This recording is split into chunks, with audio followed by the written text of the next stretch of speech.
Pole చేయండి. ఇక ఈయనేమంటాడు, నీలాంటి ఎందరినో మట్టి గర్పించినాం.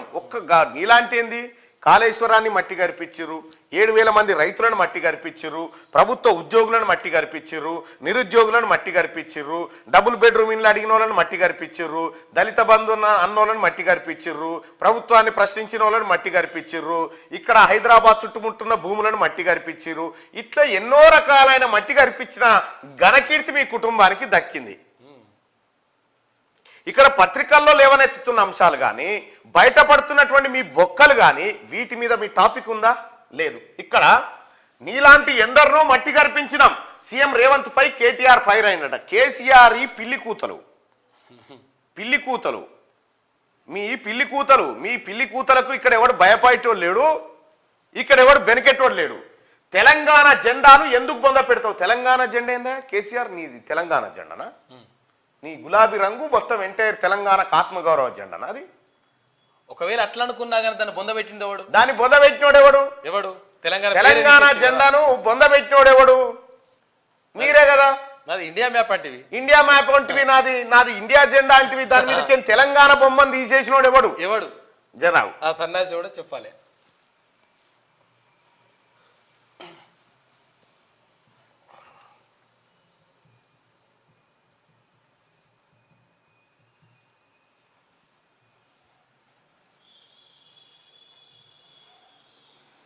ఇగో దీని మీదకి తెలంగాణ బొమ్మ తీసేసి ఇండియా బొమ్మ పెట్టినోడు ఎవడు? గీదుండే అప్పుడు ఇగో గీదుండే. ఈ బొమ్మ తీసేసినోడు, తెలంగాణ బొమ్మను బొమ్మ పెట్టినోడు ఎవడు చెప్పాలి? మీరే కదా. నువ్వు మీ నాయన్నే కలిసి తెలంగాణ బొమ్మను బొంద పెట్టి ఇగో ఈ మ్యాప్ను తీసుకొని వస్తుంది.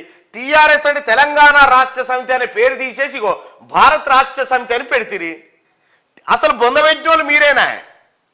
ఆ పార్టీల పేర్లే తీసేస్తారు. ఆ బొందలో ఇంకా అదొకటే కాదు, మీ జీవితాలు కూడా అలానే బొంద పెట్టుకున్నారు. అయిపోయింది అది. నీకు టీఆర్ఎస్కి ఏం నీకు తెలంగాణకి ఏం సంబంధం? నీకు అసలు తెలంగాణకు మీ పార్టీకి ఏం సంబంధం? తెలంగాణ తెచ్చినందుక, డెవలప్ చేసినందుక? తెలంగాణ తెచ్చినాడు.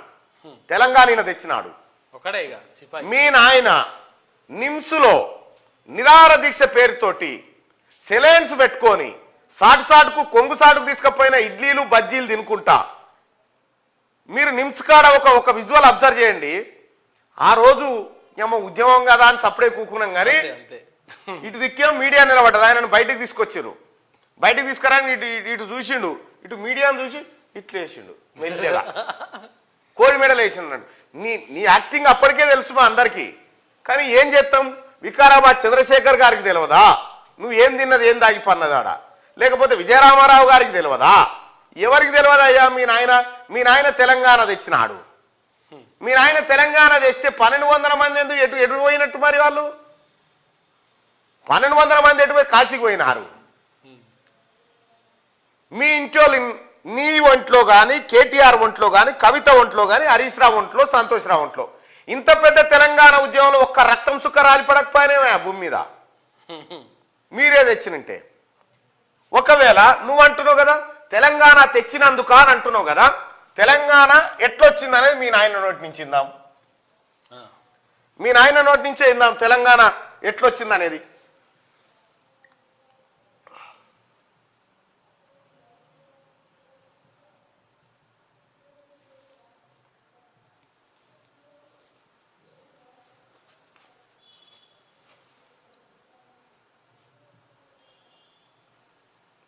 తెలంగాణ రాష్ట్రం ఎట్లొచ్చింది అనేది మీ నాయన నోటి నుంచి ఉంటే నీకే అర్థమవుతుంది. మరి ఆ పులే వచ్చి కరవాలే. ఆ దంతాలు లేని పులి ఉంది కదా, ఆ పులి వచ్చి ఇలా కొడుకుని గరిస్తే ఖుద్దు కేసీఆరే చెప్పిండు కదా అసెంబ్లీలో ఏమని, తెలంగాణ రాష్ట్రం ఆ తల్లి సోనియా గాంధీ పుణ్యాన్ని వచ్చిందయా అని చెప్పింది. మరి కొడుకేం గిట్లా అంటాడు?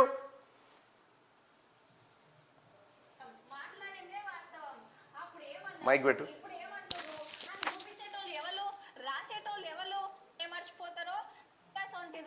మీరు సీఎం సార్ ముందే గుర్తుపట్టి కొద్ది అసెంబ్లీనే చెప్పిండు క్లియర్ గా. ఇలా ఒక్కొక్కడు అంటాడు బేకూఫ్ గడు ఇచ్చింది సోనియమ్మ ఇచ్చినారు మర్యాదగా ఈ బలుగుతుంది లేకపోతే అంటే ఈ చింతపండు అవుతుంది అంటే కాంగ్రెస్ ది గప్పుడు.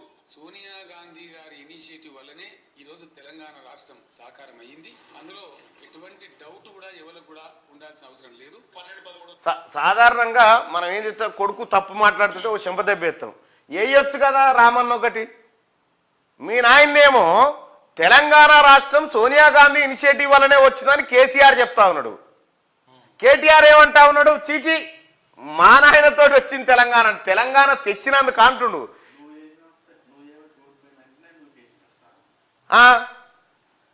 మీ నాయన కాలు ఎందుకు ఇరిగిందట? ఎందుకు ఇరిగింది? నిన్ను అన్నడా లేదా ఇంట్లో? నువ్వు అనవసరంగా నాశనం చేసినవరా పార్టీలోకి వచ్చిందనగా నువ్వు కేసివట, ఆయనతో తొంటి ఇరిగిందట. పులి కాలిరగొచ్చినావు నువ్వే, పులి కాలిరగొచ్చావు. ఈ డెవలప్ చేసినందుక ఏ డెవలప్ నాయన? దేని గురించి మాట్లాడుకుందాం నీ డెవలప్మెంటు? దళిత బంధులో 30% కమిషన్ డెవలప్మెంటా, లేకపోతే లక్షలాది జీవోలు దాచిపెట్టి దొంగతనంగా సంపద కొల్లగొట్టిన డెవలప్మెంటా, లేకపోతే వేలాది కోట్ల విలువైనటువంటి ఎకరాల భూముల్ని కబ్జాలు పెట్టిన డెవలప్మెంటా? ఏ డెవలప్మెంట్ గురించి మాట్లాడుకుందాం? నీ ఆస్తుల డెవలప్మెంట్ గురించా? దేని గురించి మాట్లాడుకుందాం? కేటీ రామారావు గారు ఇలా బిల్లు ఎవడో రంగు ఎవడో, ఈ రేవంత్ రెడ్డి గారు కూడా పూరాగా చెప్పాడు. బిల్లా రంగు అంటాడు, ఇలా బిల్లు ఎవరు రంగు ఎవరు? ఆ బిల్లోనికి బిల్లి రంగోరికి రంగి ఈ సగం సగం చెప్పిపోతే ఈడ కన్ఫ్యూజన్. మళ్ళా వాళ్ళు కొట్లాడు, నేను బిల్లా నేను రంగా అని వాళ్ళిద్దరు కొట్లాడుకుంటే ఇదో పెట్టే పేరు ఏదో పర్ఫెక్ట్గా పెట్టు బారసాల చేసి. ఇప్పుడు తెలంగాణ తెచ్చినందుక, తెలంగాణ వచ్చింది సోనియా గాంధీ పుణ్యమని ఇలా నాయన అంటాడు. లేదు తెలంగాణ తెచ్చింది మేమే అని ఈయన అంటాడు. తెలంగాణ రాలే, తెలంగాణ జెండా ముసుగులో 2009లో దొంగతనంగా నువ్వు కేకే మహేందర్ రెడ్డి టికెట్ తీసుకొని అక్రమంగా ఉద్యమంలోకి జొరపడ్డావు. నిన్నెవడన్నా దేకిండా? నువ్వు ఎవడో తెలుసా? పోని తెలంగాణ జనానికి ఎవరికన్నా నువ్వు పరిచయమా? ఉద్యమం జరిగేటప్పుడు అది డెవలప్ చేసినందుక. నువ్వు చేసిన డెవలప్ ఏందా? కాళేశ్వరం డెవలప్ గురించి మాట్లాడదామా? సుందిల్లా, అన్నారం, పంపులు మునిగిన డెవలప్, ఏ డెవలప్మెంట్ గురించి మాట్లాడదాం చెప్పవు? ఏ డెవలప్మెంట్ గురించి మాట్లాడదాం? ఉందా నీకు కనీస జ్ఞానం ఉందా? ఏం చేసినాం మేము? సర్వనాశనం చేసినాం కదా, నిరుద్యోగుల ఉసురు పుచ్చుకున్నాం కదా, ఆరోగ్యశ్రీ నాగం చేసినాం కదా, సివిల్ సప్లైని అప్పులపాలు చేసినాం కదా, డిస్కంలను 81,000 కోట్ల అప్పుల్లోకి నెట్టేసినాం కదా, మొత్తం తెలంగాణ రాష్ట్రాన్ని 6,71,000 కోట్ల రూపాయల నష్టాల్లోకి తీసుకుపోయినాం కదా, కాళేశ్వరం విరిగిపాయే, కొండ పోశమ్మ తెగిపాయే, ఎక్కడ కాలువలు వదిగిపాయే, అటు సంగమేశ్వరంకే నీళ్లు వాడెత్తుకొని పాయే, ఇక్కడ ఫామ్ హౌస్ కాడ మాత్రం 600 ఎకరాలు జమాయే. ఇదా డెవలప్మెంట్? సోనియా గాంధీ గారి ఇనిషియేటివ్ వల్లనే ఈరోజు తెలంగాణ రాష్ట్రం సాకారం అయ్యింది. అందులో ఎటువంటి డౌట్ కూడా ఎవరికి కూడా ఉండాల్సిన అవసరం లేదు. డౌట్ సంగతి కాదు కానీ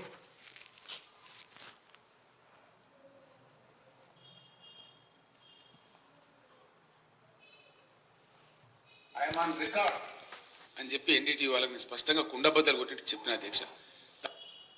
ఇంకా చూడు ఏం చెప్పి, సోనియా గాంధీ గారి ఇనిషియేటివ్ వల్లనే ఈరోజు తెలంగాణ రాష్ట్రం సాకారం అయ్యింది. అందులో ఎటువంటి డౌట్ కూడా ఎవరికి కూడా ఉండాల్సిన అవసరం లేదు. మరి మీ వానికి ఎందుకు డౌట్ వస్తుంది? ఇంకా పదే నాకు అర్థం కాదు. ఈయనట బొందబెట్టుడు తర్వాత ముందు హామీలు నెరవేర్చంటుండు.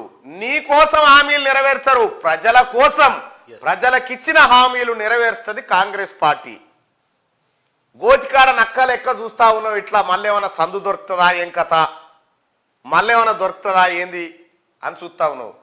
నీకు ఈసారి నీ పార్టీకి రోత కూడా దొరకదు ఎన్నికల్లో, రాబోయే ఎన్నికల్లో. ప్యాలాలు కూడా దొరికాయి పీనుగల కాడ. ఎట్లాగైనా అమలు చేస్తున్నారని అమలు అంటుండు. నేను చెప్తేనే అమలు చేసిరు, లేకపోతే చేయకపోతుండని చెప్పుకో తిరుగుతారు వీళ్ళు. ముందు హామీలు నెరవేర్చు. హామీలపై తప్పించుకోవాలని చూస్తే వదిలిపెట్టం. నువ్వు ఉంటే కదా ఫస్ట్ ఈడ నీ కోసం వేట కొనసాగుతుంటే గాలి మోటార్ ఎక్కి తుర్రుమంటావు, వదిలిపెట్టావట ఫస్ట్గా. కరెంటు బిల్లులు కట్టొద్దు, వాటిని సోనియాకు పంపించాలి. ఫస్ట్ నీ ఫామ్ హౌస్ బిల్లులు మాకు పంపు. మీ అయ్య ఫామ్ హౌస్ లో ఎంత కరెంటు కాలుతా ఉందో ఆ బిల్లులు పంపు. ఎన్నేళ్ల నుంచి ఆ కరెంటు బిల్లు ఇక్కడ పంపు. ముఖ్యమంత్రి గారు రేవంత్ రెడ్డి గారు దయచేసి ఈ దొంగల ఫామ్ హౌస్లలో ఎంత కరెంటు కాలింది ఇప్పటిదాకా ఒక్కసారి లెక్క కావాలి సార్. ఎస్, ఎన్ని యూనిట్ల కరెంటు వాడిరు వీళ్ళు ఈ లెక్క తీరి. బీఆర్ఎస్ కు బీజేపీతో కరెంటు బిల్లులు కట్టొద్దు, వాటిని సోనియా గాంధీకి పంపాలి. కరెంటు బిల్లులే కాదు, కాంగ్రెస్ పార్టీ ఎంపీలను కూడా సోనియా గాంధీకి పంపుతారు తెలంగాణ జనం. బీఆర్ఎస్ కు బీజేపీతో పొత్తు ఉండబోదని ప్రకటన. ఇక ఇప్పటి నుంచి ఉండదా? ఇప్పటి వరకు ఉండదు. ఇప్పటి నుంచి ఉండదు అంటున్నావా? ఎట్లా అది క్లారిటీ? బీజేపీతో బీఆర్ఎస్ కు పొత్తు ఉండదు అని పదే పదే ఎందుకు చెప్తా ఉన్నావు? ఎందుకు ఆ మాట వస్తా ఉంది నీ నోటి నుంచి? అంటే మనది ఇంటర్నల్ సోపది కదా. 54 మంది కాంగ్రెస్ కు రేవంత్ ఏక్నాథ్ షిండేలా మారతారని ఆరోపణ. ఈ కాంగ్రెస్ కి ఏక్నాథ్ షిండేలు ఎప్పుడు తయారు కాలే కానీ బీఆర్ఎస్ కు మాత్రం మీ బావ మాత్రం ఏక్నాథ్ షిండే అవుతాడు. బీఆర్ఎస్ పక్కా అవుతాడు. చూడు, మీ నాయన నువ్వు కేసి కాలిరగొచ్చాం పాప ముసలాయన. లండుకో బొండుకో అబద్ధాలు చెప్పో ఏదో ఒకటి చెప్పు నెట్టుకొచ్చింది అంతో ఇంతో. కానీ నువ్వు మీ నాయనను నూకేసి పంచాయతీకి ఇదేనట. ఏం లేదా, మొత్తం సోషల్ మీడియా అంతా చర్చ ఇదే. ఏమైందంటే ఓడిపోతే నువ్వు చేయంగానే ఓడిపోయిందిరా అని చెప్పి నన్ను తిట్టినట. నన్ను అంట ఆవురా అని చెప్పి నూకేస్తే ఆయన చుట్టుకుని పడితే తుంటిపోకిరిందట. ఇదేనట జరిగిన కథ. బీఆర్ఎస్ ప్రస్థానంలో రేవంత్ రెడ్డి లాంటి వాళ్ళని ఎంతో మందిని చూశామని ఆ పార్టీ వర్కింగ్ ప్రెసిడెంట్ కేటీఆర్ అన్నారు. చూస్తావా మరి ఎంతమందిని చేసిరో? ఎంతమందిని చేసిరో నేను చూపిస్తా చూడు. ఎంతో మందిని చూసిరట.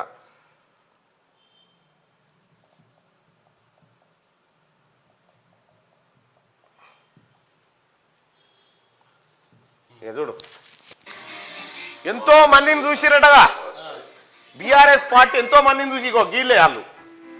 అబద్ధం మాట్లాడితే, అబద్ధం నవ్వితే, అబద్ధం నడిస్తే ఎట్లుంటుందో దానికి ప్రతిరూపమే ముఖ్యమంత్రి కేసీఆర్. కేసీఆర్ నమ్మి చెడిపోలే. కేసీఆర్ను నమ్మి చెడిపోయిన వాళ్ళ లెక్క హనుమంతుని తోకంత అవుతుంది కావచ్చు. తెలంగాణ ఉద్యమం సురువు కాడికెళ్ళి మొదలు పెడితే ఇప్పటిదాకా కేసీఆర్ చేతుల దారుణంగా మోసపోయిన రాజకీయ నాయకుల జాబితా ఇగో ఇది. ముందుగాల టీడీపీ అధ్యక్షుడు చంద్రబాబు నాయుడు మోసపోయిండు. డిప్యూటీ స్పీకర్ పదవిస్తే కాలదాన్ని సొంత కుంపటి రాజేసిండు కేసీఆర్. ఆ కుంపటి పేరే తెలంగాణ రాష్ట్ర సమితి పార్టీ. ఇక ఆ తర్వాత ఆల నరేంద్ర గారు తెలంగాణ సాధన సమితి పేరుతోని ఆయన పార్టీ పెట్టుకుంటే పాపం ఆయనకు మాయమాటలు చెప్పి ఆయన పార్టీని తన పార్టీలో విలీనం చేసుకున్నాడు. ఇక నెక్స్ట్ గాదే ఇన్నయ్య పాపం తెలంగాణ కోసం కేసీఆర్ కంటే ముందుగాల సంధి తనలాడుతున్న బిడ్డ. ఆయనతోని అక్కెర తీరంగానే పక్కకు పెట్టిండు. రెహమాన్ టీఆర్ఎస్ పార్టీకి ఇటుకలు వేర్చినోడు. ఇప్పుడు యాడున్నాడో తెలియదు. చంద్రశేఖర్ కేసీఆర్ కంటే పెద్ద లీడర్. రా అన్నా కలిసి పనిచేద్దామని ఎంట దింపుకున్నాడు. మంటిలాగా అలిపిండు. ఆ తర్వాత జిట్ట బాలకృష్ణారెడ్డి పాపం ఉన్న ఆస్తులన్నీ తెలంగాణ ఉద్యమం కోసం దారపోసిండు. ఆఖరికి టిక్కెట్లు ఇవ్వకుండా ఆయనంతలా ఆయనే బయటికి పోయేటట్టు చేసిండు. కేకే మహేందర్ రెడ్డి సిరిసిల్లల గట్టి పట్టున్న నేత. తన కొడుకు కేటీఆర్ను లీడర్ను చేస్తేందుకు మహేందర్ రెడ్డి రాజకీయ జీవితంతోని ఆట ఆడుకున్నాడు కేసీఆర్.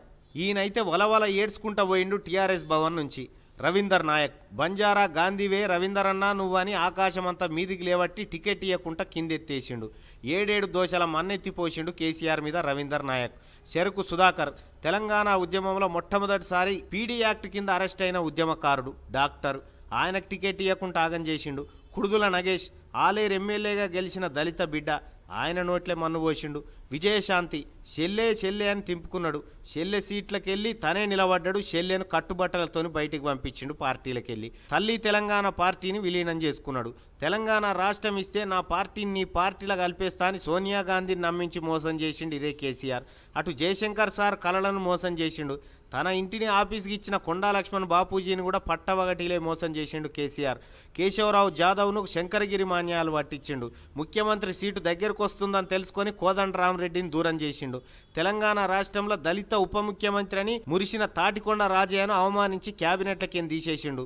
తెలంగాణ ఉద్యమం కోసం మావోయిస్టు పార్టీ నిడిచిపెట్టి వచ్చిన సాంబశివుడు, కోనాపూర్ రాముల కుటుంబాలను నిట్ట నిలువున ముంచిండు. కడియం శ్రీహరి ఆయన ఉనికే లేకుండా చేసిండు. నాయన్ నరసింహారెడ్డికి తెడ్డు చూపెట్టిండు. వెంకటస్వామి కొడుకు వివేకును నమ్మించి రాజకీయ గొంతు కోసిండు. రామునికి హనుమంతుని లెక్క కేసీఆర్కు నేనని తిరిగిన రాముల నాయకును పార్టీలకేం సస్పెండ్ చేసిండు. పాపం శ్రీకాంతాచారి తల్లి శంకరమ్మకు టికెట్ ఇవ్వకుండా ఆగం చేసిండు. కొండా మురళి దంపతులను కూడా ఆగమాగమే చేసిండు. సోయం బాబురావు టికెట్ వేరేటోళ్ళకు అమ్ముకొని అట్లాగం చేసిండు. చేసిండు. చెరుకు ముత్యం రెడ్డికి 7 సేర్ల నీళ్లు దాపిండు. ఎం సుదర్శన్ పత్తకే లేడు. మాజీ ఎమ్మెల్యే సంతోష్ రెడ్డి పని ఖతం చేసిండు. మాజీ ఎంపీ నారాయణ రెడ్డి దుకాణం బంద్ చేసిండు. భారత్ వాగ్మారే అనేట ఆయనను ఆగం చేసిండు. మందాడి సత్యనారాయణ రెడ్డి పత్తకేలేడు. ఖమ్మంపాటి లక్ష్మారెడ్డి యాడున్నాడో తెలియదు. కొమ్మూరి ప్రతాప్ రెడ్డి కొమ్ములు ఇరిచేసిండు. బండారు శారారాని బతుకుదెరువు తెరులు చేసిండు.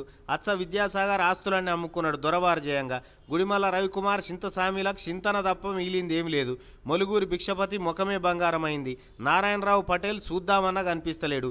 ఎమ్మెల్బి రాజేశ్వర్ ఇల్లే అమ్ముకున్నాడు. మధుసూదన్ రెడ్డి మాజీ ఎంపీ మనీ లేకుండా చేసిండు. అరవింద్ రెడ్డి జాడ భూతద్దం ఎత్కినా దొరకలేదు. కావేటి సమ్మయ్య కతోడిచిపోయింది. బొడిగే శోభక్కను బొనిగే విసికిండు. నల్లాల ఓదేల్ రాజకీయ జీవితం నల్లగా చేసిండు. సోమారావు సత్యనారాయణ జీవితం తెరులు చేసిండు. సీతారాం నాయకును అడవుల పాలు చేసిండు. విశ్వేశ్వరరెడ్డికి పొమ్మన లేక పొగబెట్టిండు. ఇట్లా కేసీఆర్ చేతుల మోసపోయిన వాళ్ళ లెక్క తీసి ఇది సరిపోతుంది అనుకుంటా ఈ లిస్టు. ఇంకేమైనా చదువుమంటున్నా ఇంకా ఇప్పుడు అదనంగా యాడ్ అయ్యేటి కొన్ని ఉంటాయి. ఇంకా ఏమంటున్నావు ఇక్కడ రేవంత్ బీఆర్ఎస్ ప్రస్థానంలో రేవంత్ రెడ్డి లాంటి వాళ్ళని ఎంతో మందిని చూసామని ఆ పార్టీ వర్కింగ్ ఇంతమందిని చూసిరు. ఇంతమంది ఆఖరికి టీఆర్ఎస్ పార్టీ పెట్టుకుంటందుకు 7 గజం గుంట జాగ లేకపోతే కొండా లక్ష్మణ్ బాపూజీ తన ఇంటినే టీఆర్ఎస్ పార్టీ ఆఫీస్ కోసం ఇస్తే కొండా లక్ష్మణ్ బాపూజీ చచ్చిపోతే కూడా తొంగి చూడలే ఈ కేసీఆర్. ఇంక ఎంతో మందిని చూసి గిదే చూసింది వాళ్ళు. ఇట్లనే చూసినావా? వాళ్ళ ప్రస్థానంలో చూసింది ఎవరని గిదే. రేవంత్ రెడ్డిలా అహంకారంతో మాట్లాడిన నాయకులని ఎంతో మందిని చూసినాం. అహంకారమా ఇక్కడ పోలు పెట్టినాం కదా. ఫకరు కేటీఆర్ హరీష్ రావుల బలుపు తగ్గలేదని రేవంత్ రెడ్డి అంటాడు. కేటీఆర్ హరీష్ బలుపు తగ్గలేదా అంటే ఎస్, కేటీఆర్ హరీష్ బలుపు తగ్గలేదని 193% మంది అంటారు. రామారావు ఇగో ఇది నీ బలుపు తగ్గలేదట. ఇంకా ప్రజల మాట ఇది. ఇంకా బీఆర్ఎస్ ను 100 మీటర్ల లోపల బొందబెట్టే సంగతి తర్వాత ముందు హామీలను 100 రోజుల్లో నెరవేర్చడంపై దృష్టి పెట్టాలి అని వ్యాఖ్యానించాడు. మీకోసమో మీ మాటల కోసం వెయిట్ చేస్తలేదు ప్రభుత్వం తన పని తాను చేసుకుంటూ పోతుంది.